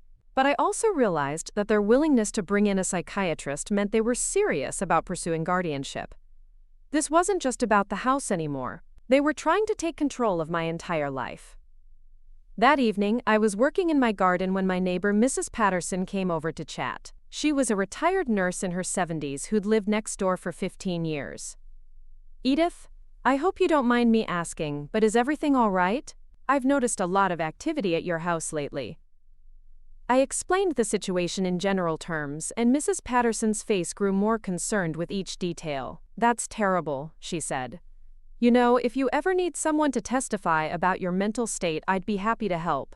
I've been watching you take care of your garden and your home for years. There's nothing wrong with your mind. Thank you, Eleanor. That means a lot.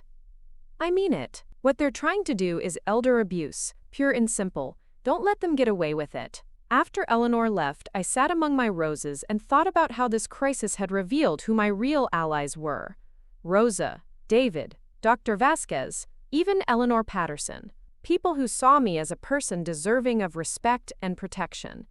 In contrast, the people who were supposed to love me most were the ones trying to destroy my independence. But I was no longer the passive woman who had let Frank handle all the financial decisions. I was no longer the accommodating mother who put Miguel's needs ahead of my own without question. I'd found my voice, my strength, my willingness to fight for what was mine, and I was just getting started. The next morning, I called David with a new proposal. I want to file a countersuit, I said. Against Frank? Against Frank, Miguel, and Carmen. For elder abuse, attempted fraud, and conspiracy to commit guardianship abuse. Edith, that's a serious escalation. They escalated first when they brought a psychiatrist to my house. I'm done playing defense. What do you hope to accomplish?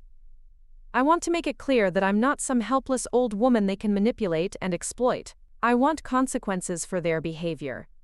And I want everyone to know what they really tried to do to me. David was quiet for a moment. It would certainly send a message. Good, because the message I want to send is that I'm not going anywhere, and I'm not going down without a fight. All right, David said, let's do it. As I hung up the phone, I felt a sense of calm determination settle over me. Frank and Miguel had underestimated me, treating me like an obstacle instead of a person. Carmen had seen me as nothing more than an inconvenience standing between her and what she wanted. They were about to learn that they'd picked a fight with the wrong woman. The courtroom was smaller than I'd expected, with fluorescent lighting that made everyone look slightly sickly. I sat beside David at the plaintiff's table, wearing my best navy suit and the pearl necklace my mother had given me on my wedding day. Across the aisle, Frank sat with his attorney, avoiding eye contact. Miguel and Carmen were in the gallery behind him, both looking like they'd rather be anywhere else in the world. Judge Patricia Hernandez was a woman in her 60s, with silver hair and sharp eyes that missed nothing. She'd been on the bench for 20 years, David had told me, and she had a reputation for not tolerating nonsense from anyone. Mrs. Martinez, she said, looking directly at me, I've reviewed your complaint alleging elder abuse, financial exploitation, and attempted guardianship fraud. These are serious accusations. Are you prepared to prove them? Yes, Your Honor, I said, standing briefly. My voice was steadier than I'd expected. David had prepared me for this moment over the past month. We'd organized every piece of evidence, every document, every witness statement that supported my case. The stolen money from our joint accounts, the false APS report, the attempted psychological evaluation, Carmen's plan to move her parents into my home without my consent. All of it was documented, time-stamped, and ready to present. Frank's attorney, a thin man named Peterson who kept checking his watch, stood to address the judge. Your Honor, my client disputes these allegations entirely. Mr. Martinez is simply trying to protect his wife from making poor financial decisions during what is admittedly a difficult divorce proceeding. Poor financial decisions? Judge Hernandez raised an eyebrow. Such as? Peterson shuffled through his papers. Such as refusing reasonable living arrangements and hiring an expensive attorney to fight a fair divorce settlement. Mr. Peterson, are you suggesting that Mrs. Martinez doesn't have the right to legal representation? Of course not, Your Honor, but her behavior has been increasingly erratic and combative. I felt my jaw clench, but David had warned me to stay calm no matter what they said. The evidence would speak for itself. Judge Hernandez turned to David. Mr. Restrepo, let's start with the financial exploitation claims. David stood and approached the bench with a folder thick with bank statements. Your Honor, over the past 6 months, the defendant systematically withdrew $27,000 from joint marital accounts without Mrs. Martinez's knowledge or consent. These withdrawals occurred in the weeks leading up to his divorce filing, and the money was transferred to accounts in his name only. Mr. Peterson, how does your client explain these withdrawals? Peterson looked uncomfortable. Your Honor, Mr. Martinez was concerned about protecting marital assets during the divorce proceedings. Protecting them from whom? His wife, who had equal legal access to those accounts. He was concerned she might make impulsive financial decisions. Judge Hernandez looked at Frank directly. Mr. Martinez, stand up. Frank rose unsteadily, his face pale. Mr. Martinez, did you inform your wife before making these withdrawals? No, Your Honor. Did you have her permission to move joint marital funds into accounts with only your name on them? No, Your Honor. And you did this because you thought she might make poor financial decisions? Yes, Your Honor. What poor financial decisions was she making that concerned you? Frank glanced at his attorney, who nodded for him to continue. She was spending money on unnecessary things. Hiring a lawyer, getting her own bank accounts. Mr. Martinez, your wife hired an attorney after you filed for divorce and tried to have her removed from the marital home. Is that correct? Yes, Your Honor. And you consider hiring legal representation during a divorce to be a poor financial decision? Frank's mouth opened and closed like a fish. It seemed unnecessary. Unnecessary for whom, Mr. Martinez? David stepped forward again. Your Honor, we have additional evidence of financial manipulation. He handed the judge another document. This is a copy of a forged lease agreement removing Mrs. Martinez's name from their rental property. The defendants attempted to have her evicted from her own home using fraudulent paperwork. Judge Hernandez studied the document, her expression growing darker. Mr. Peterson, did your client create false legal documents? Your Honor, there seems to have been some confusion about the lease terms. Mr. Peterson, this is a yes or no question. Did your client or his family members create fraudulent legal documents to remove Mrs. Martinez from her home? Peterson consulted with Frank in whispered tones before answering. There may have been some irregular paperwork, Your Honor. Some irregular paperwork. Judge Hernandez's voice was ice cold. Mr. Peterson, document fraud is a felony. Are you telling me your client committed a felony out of confusion? Your Honor, we'd like to request a brief recess to consult with our client. Denied. Continue, Mr. Restrepo. David pulled out another folder. Your Honor, the defendants also filed false reports with Adult Protective Services claiming Mrs. Martinez was mentally incapacitated and being financially exploited. By whom was she allegedly being exploited? By me, Your Honor, her attorney. Judge Hernandez actually laughed, a short, sharp sound. They claim she was being exploited by her own lawyer? Yes, Your Honor. The report alleged that I was taking advantage of her diminished mental capacity to charge excessive legal fees. And what evidence did they provide of this diminished mental capacity? David handed her Dr. Vasquez's evaluation. None, Your Honor. In fact, Mrs. Martinez submitted to a comprehensive psychological evaluation that found her to be completely competent, with cognitive function well above average for her age group. Judge Hernandez reviewed the document carefully. Dr. Vasquez is well respected in this community. Her evaluation is thorough and professional. She looked up at Frank's table. Mr. Peterson, do you have contradictory evidence of mental incapacity? Your Honor, the defendants attempted to have Mrs. Martinez evaluated by Dr. Patel, but she refused to cooperate. She refused to cooperate with an ambush evaluation arranged by people who were trying to exploit her, David interjected. That shows good judgment, not mental incapacity. Judge Hernandez nodded. I agree. Mr. Restrepo, do you have witnesses to testify about Mrs. Martinez's mental state? Yes, Your Honor. We have Eleanor Patterson, Mrs. Martinez's neighbor of 15 years, who will testify about her daily interactions with Mrs. Martinez. We also have Rosa Gutierrez, a retired educator who has maintained a close friendship with Mrs. Martinez for over a decade. Eleanor took the stand first, wearing a dignified black dress and speaking in the clear, confident voice of someone who'd spent decades advocating for patients as a nurse. Mrs. Patterson, David began, how long have you known Mrs. Martinez? 15 years. We've been neighbors since I moved to Maple Street. Have you had regular contact with her during that time? Yes. We talk several times a week. I see her working in her garden, maintaining her home, running errands. She's always been completely independent and capable. Have you noticed any changes in her mental capacity or behavior in recent months? Only that she's been under tremendous stress because of what her family is trying to do to her. But her mind is as sharp as ever. In your professional opinion as a retired nurse, is Mrs. Martinez mentally competent? Absolutely. More competent than many people half her age. Peterson stood for cross-examination.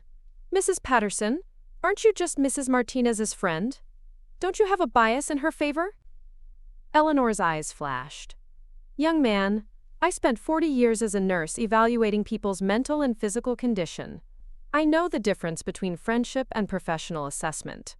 Edith Martinez is completely competent, and anyone claiming otherwise is either mistaken or lying. Rosa's testimony was equally strong. She spoke about our book club discussions, our analysis of current events, my ability to manage complex financial and legal concepts during the divorce proceedings. Mrs. Gutierrez, David asked, based on your interactions with Mrs. Martinez, do you believe she's capable of making her own decisions about where to live and how to manage her finances? Completely capable. In fact, she's one of the most thoughtful, deliberate decision-makers I know. She researches everything carefully before acting. Thank you. No further questions. Peterson's cross-examination was brief and ineffective. Rosa had been an educator for 30 years and wasn't easily intimidated. After the witnesses, Judge Hernandez called for a lunch recess. David and I walked to a small cafe near the courthouse, where I barely touched my sandwich. "How do you think it's going?" I asked. "Better than I hoped." Frank's attorney is clearly unprepared, and the judge isn't buying their excuses. What happens if we win? Several things. First, Frank will be ordered to return all the money he stole from your joint accounts. Second, he'll be prohibited from making any financial decisions affecting your assets without court approval. Third, there may be criminal referrals for the document fraud and false reporting. And Miguel and Carmen? They could face charges for conspiracy and elder abuse. At minimum, they'll have restraining orders preventing them from harassing you. When we returned to the courtroom, Judge Hernandez looked like she'd spent her lunch break reading through all our evidence in detail. "Mr. Peterson," she said, "I'm going to give your client one opportunity to explain his actions. Mr. Martinez, please stand." Frank stood slowly, looking like he'd aged 10 years since morning. "Mr. Martinez, you've been married to Mrs. Martinez for 32 years. Is that correct?" "Yes, Your Honor." "And during that time, has she ever shown signs of mental incapacity or poor judgment?" "No, Your Honor." "Has she ever made impulsive financial decisions that put your family at risk?" "No, Your Honor." "Has she ever been diagnosed with dementia, Alzheimer's, or any other condition that would impair her decision-making ability?" "No, Your Honor." "Then help me understand, Mr. Martinez, why you suddenly became concerned about her mental capacity right around the time you decided to divorce her and remove her from her home." Frank was quiet for a long moment. "Your Honor, I thought it would be easier if she just agreed to leave." "Easier for whom?" "For everyone. Carmen's parents needed somewhere to live, and I thought Edith would be happier in a smaller place." "Did you ask Mrs. Martinez what would make her happy?" "No, Your Honor." "Why not?" "I was afraid she'd say no." "So you decided to circumvent her wishes by stealing her money, creating fraudulent documents, and attempting to have her declared mentally incompetent?" "Your Honor, I never meant for it to go that far." Judge Hernandez's expression was withering. "Mr. Martinez, intent is irrelevant when the actions are this egregious. You systematically attempted to deprive your wife of her home, her financial security, and her legal rights. The fact that it was inconvenient to ask her permission doesn't justify fraud." She turned to Miguel and Carmen in the gallery. "Mr. Martinez Jr. and Mrs. Martinez, please stand." Miguel and Carmen rose reluctantly, both looking terrified. "You two actively participated in this scheme, did you not?" Carmen spoke first, her voice barely above a whisper. "Your Honor, we were just trying to help my parents." "By conspiring to defraud Mrs. Martinez?" "We thought she'd understand eventually." "Mrs. Martinez, you filed a false report with Adult Protective Services claiming your mother-in-law was being financially exploited. Is that correct?" "Your Honor, we were concerned about her behavior." "What behavior specifically concerned you?" "She was being stubborn and unreasonable." "Mrs. Martinez, refusing to give up one's home is not a sign of mental incapacity. It's a sign of good sense." Judge Hernandez sat back in her chair, clearly having heard enough. "I'm ready to rule." The courtroom fell silent. I could hear my own heartbeat and the soft hum of the fluorescent lights. In the matter of Martinez versus Martinez, I find that the defendants have engaged in a systematic pattern of elder abuse, financial exploitation, and fraud against Mrs. Edith Martinez. Frank's shoulders slumped. Carmen made a small sound like a wounded animal. Mr. Frank Martinez is hereby ordered to immediately return all funds removed from joint marital accounts, with interest, to accounts accessible by Mrs. Martinez.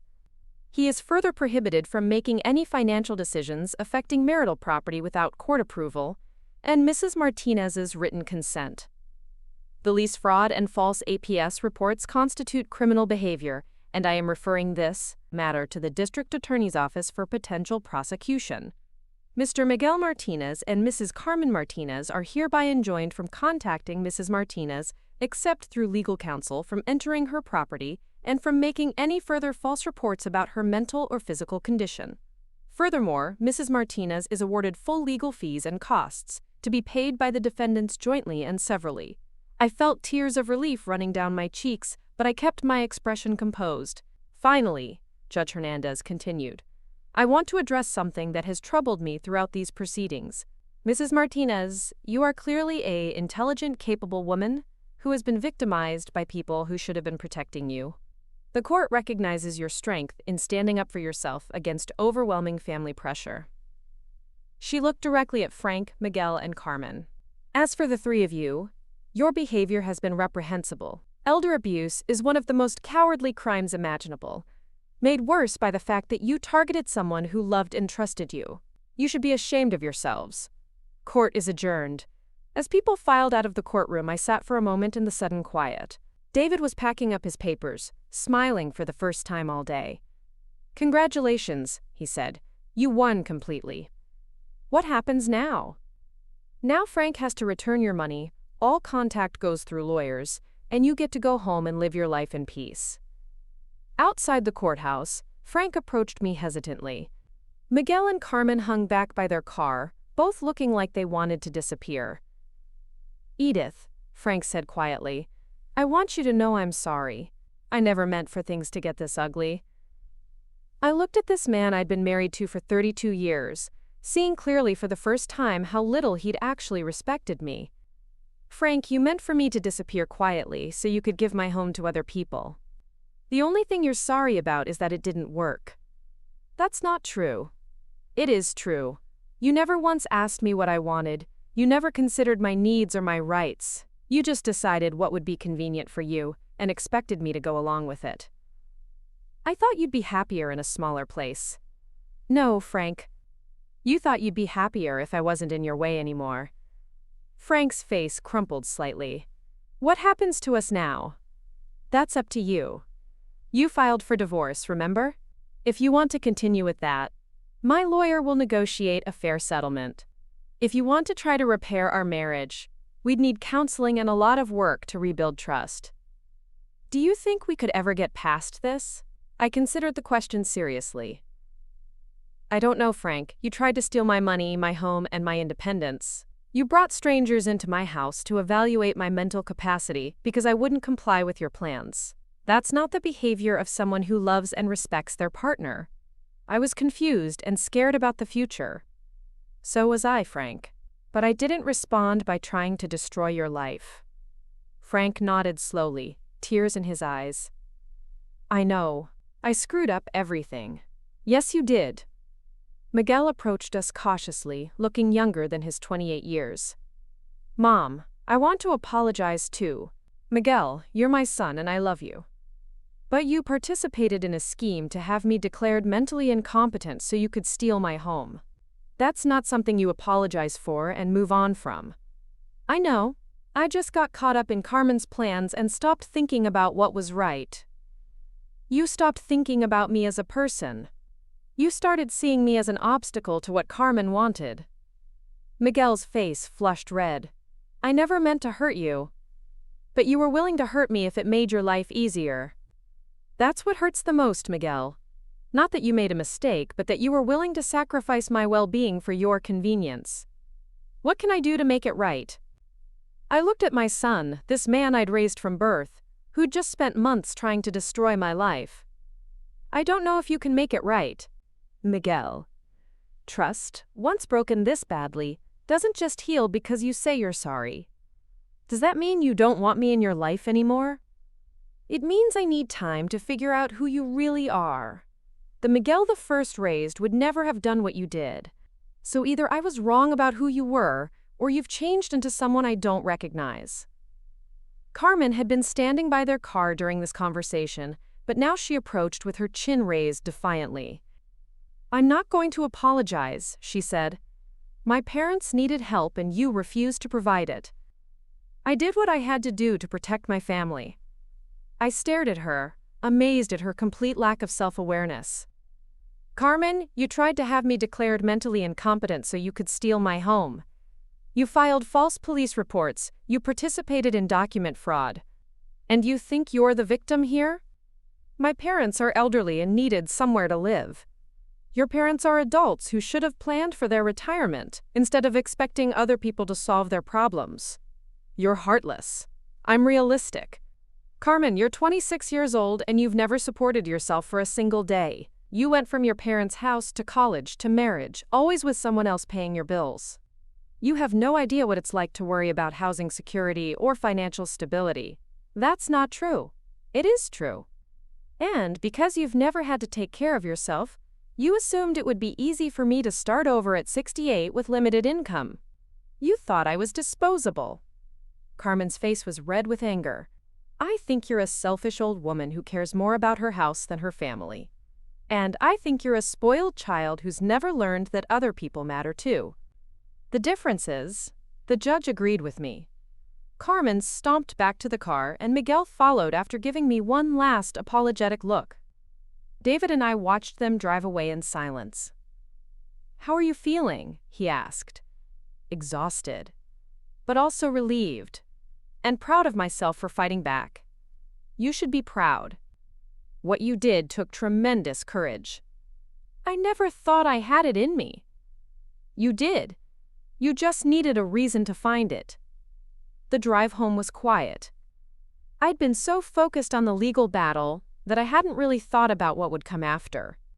Now I had to figure out how to rebuild my life with the knowledge that the people closest to me had been willing to destroy my security for their own convenience. When I pulled into my driveway, I noticed Rosa's car parked across the street. She got out as I approached my front door, carrying a bottle of champagne and a huge smile. "I've been waiting for you to get home," she said. "I want to hear everything." We sat in my kitchen while I recounted the day's events. Rosa listened with growing satisfaction, occasionally interjecting with comments like, "Good," and "About time. So what happens now?" she asked when I finished. "I don't know. Frank has to return the money he stole, which will help my financial security. The restraining orders mean Carmen and Miguel can't harass me anymore. Beyond that, I guess I figure out how to move forward." "What about Frank? Are you going to continue with the divorce?" "I honestly don't know. Part of me thinks the marriage is too damaged to repair. But another part of me wonders if this crisis might have taught him something about respecting me."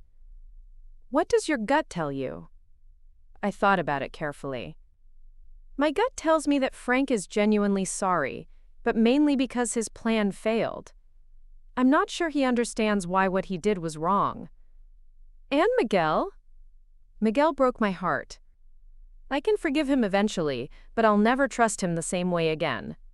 That's probably healthy. Trust should be earned, especially after something like this." Rosa opened the champagne and poured 2 glasses. "I want to toast something." "What?"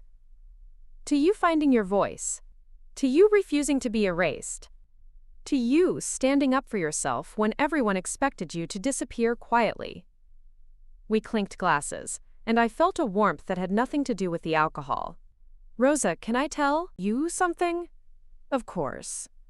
This whole experience, as horrible as it's been, has taught me something important about myself." "What's that?" "I'm stronger than I thought I was. For years I've been defining myself as Frank's wife and Miguel's mother. I'd forgotten that I'm also Edith Martinez, a person in my own right with my own needs and rights. You're definitely that. I spent so many years making myself smaller to accommodate other people. Being quiet so Frank could watch TV. Being flexible so Miguel could pursue his dreams. Being understanding when Carmen was rude or demanding. And now? Now I know I don't have to make myself smaller for anyone. I have the right to take up space, To have opinions, to protect what's mine. Rosa smiled. It's a good feeling, isn't it? It's terrifying and exhilarating at the same time. Over the next few weeks, I settled into a new routine.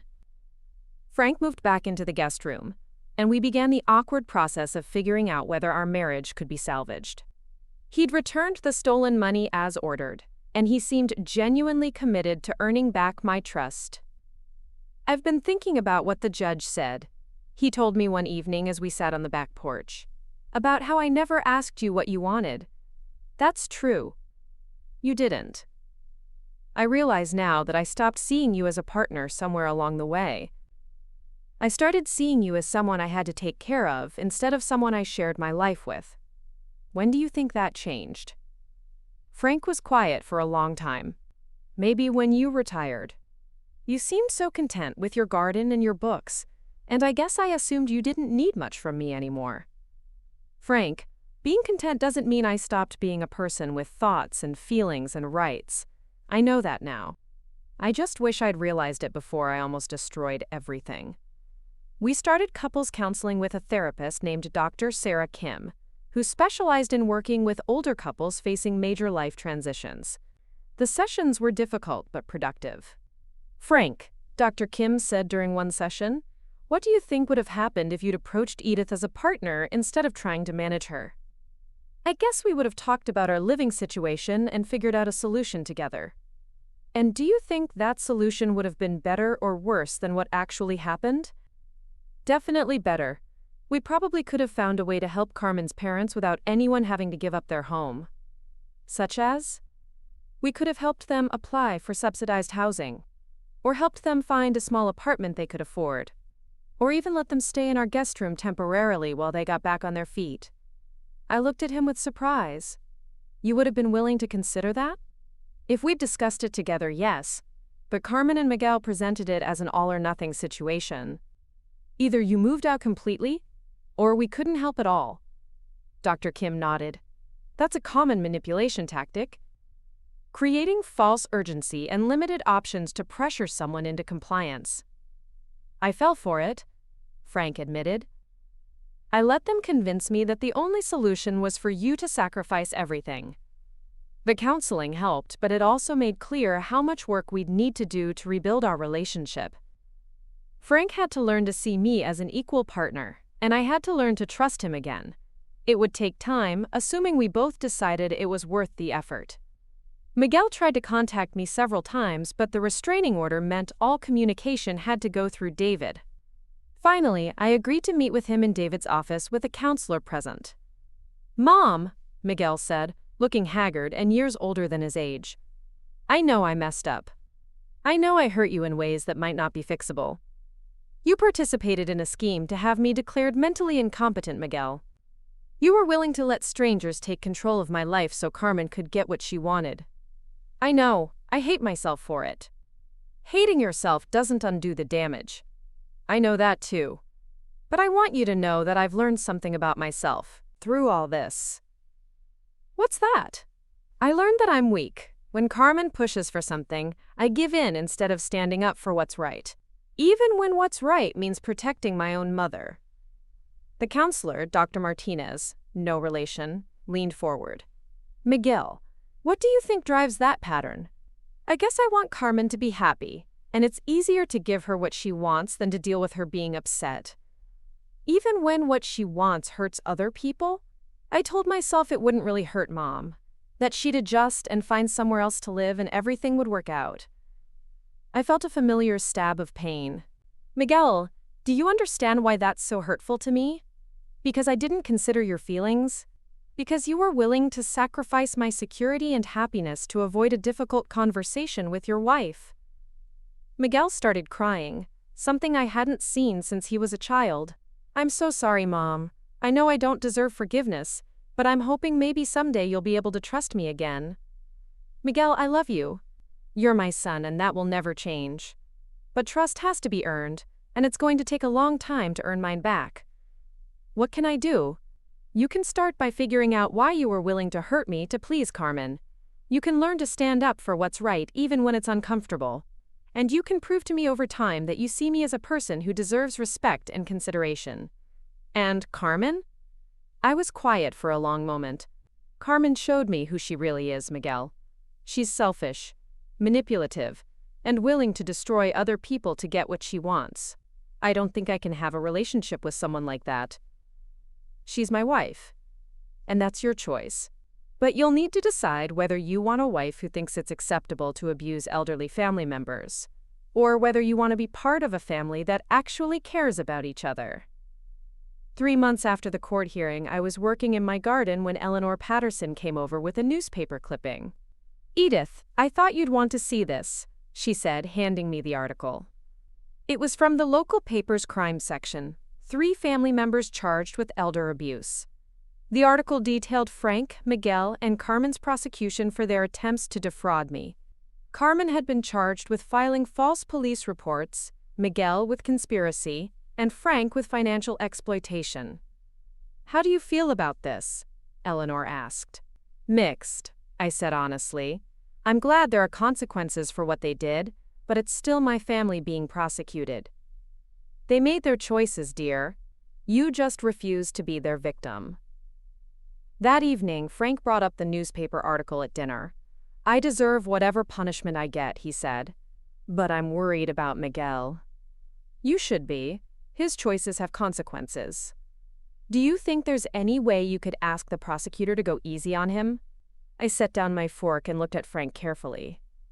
"Are you asking me to minimize the severity of what Miguel did to protect him from the consequences?" "I just think he was led astray by Carmen. He's not really a criminal." "Frank, Miguel is 28 years old. He's not a child who was tricked into bad behavior.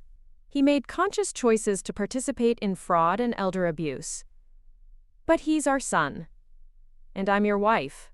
If you can ask me to protect Miguel from consequences, why couldn't you protect me from his abuse in the first place?" Frank was quiet for a long moment. "You're right. I'm still trying to shield people from the results of their own actions, instead of letting them be accountable. That's exactly what you're doing. I won't ask you to intervene." "Good, because I wouldn't do it anyway." 6 months after the court hearing, I received a letter from Carmen. Despite the restraining order, she'd apparently decided to write to me through her attorney.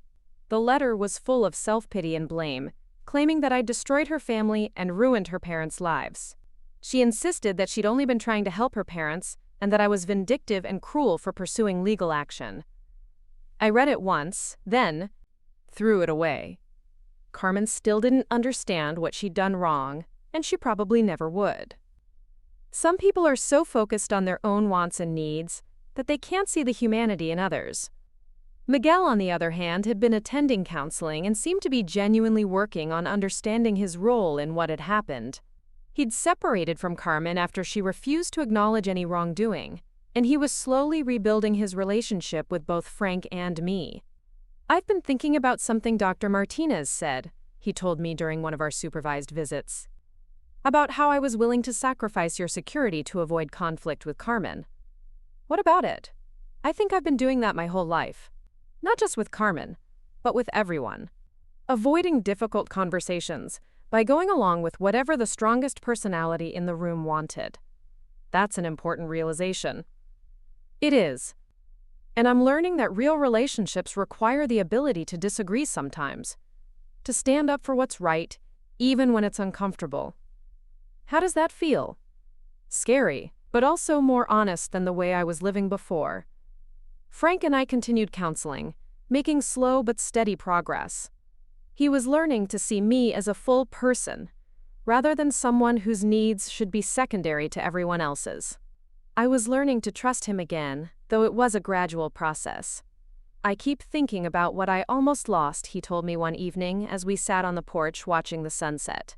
"Not just you, but the respect of everyone who knew what I'd done." "What do you think you learned from all this?" "That marriage is supposed to be a partnership between equals. That your needs and wants matter just as much as mine. That I can't make major life decisions without considering how they affect you." Those are important lessons. They're lessons I should have learned 30 years ago. A year after the court hearing, I was contacted by a local women's shelter asking if I'd be willing to speak to other older women about recognizing and responding to elder abuse. The coordinator had heard about my case through David, who'd become something of an expert on elder rights law. Many older women don't realize they have options when family members try to exploit them, the coordinator explained. They think they have to accept whatever their children or spouses decide. I thought that too for a while. What changed your mind?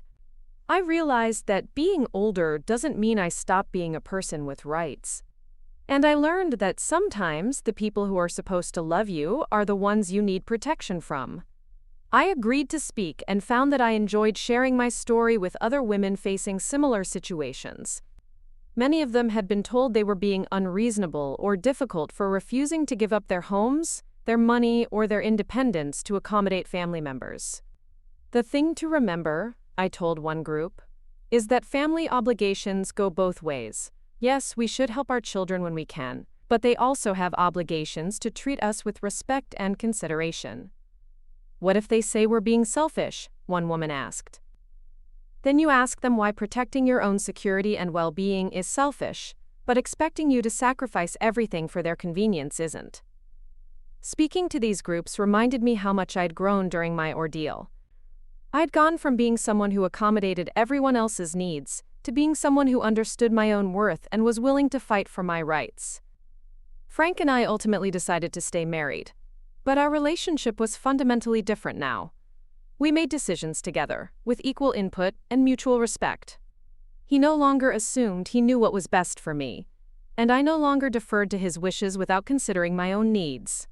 Miguel and I rebuilt our relationship slowly, with clear boundaries and honest communication. He'd learned to see me as a person, rather than just a mother whose job was to make his life easier. Carmen never apologized, and eventually moved back to Phoenix with her parents. Miguel didn't follow her. 2 years after the court hearing, I was sitting in my garden on a beautiful spring morning, tending to the roses that had started this whole journey. The morning sun felt warm on my face, and I could hear birds singing in the oak tree that shaded my kitchen window. Rosa called to check on me, as she did every few days. "How are you feeling?" she asked. "Happy," I said, and realized it was true. For the first time in years, I feel genuinely happy. What's making you happy? I think it's knowing that I can take care of myself, that I don't have to depend on other people's goodwill to maintain my security and dignity. That's a powerful feeling. It is. I spent so many years being afraid of being alone, of not having family support. But what I learned is that having family support doesn't mean anything if that family doesn't actually respect you. And now? Now I have a family that respects me, friends who value me, and most importantly, I respect myself. After I hung up, I sat among my roses and thought about how much my life had changed. I'd almost lost everything: my home, my financial security, my independence. But in fighting to keep those things, I'd found something I'd lost years ago: my sense of my own worth. The people who'd tried to erase me had actually helped me remember who I was. They'd forced me to stand up for myself, to find my voice, to remember that I was more than just someone's wife or mother. I was Edith Martinez, a woman with her own dreams, needs, and rights. And as I sat in my garden that morning, surrounded by the roses I'd nurtured and protected, I knew that no one would ever make me feel invisible again. I'd learned to see my own worth, and that knowledge would protect me for the rest of my life. Up next, you've got 2 more standout stories right on your screen. If this one hit the mark, you won't want to pass these up. Just click and check them out.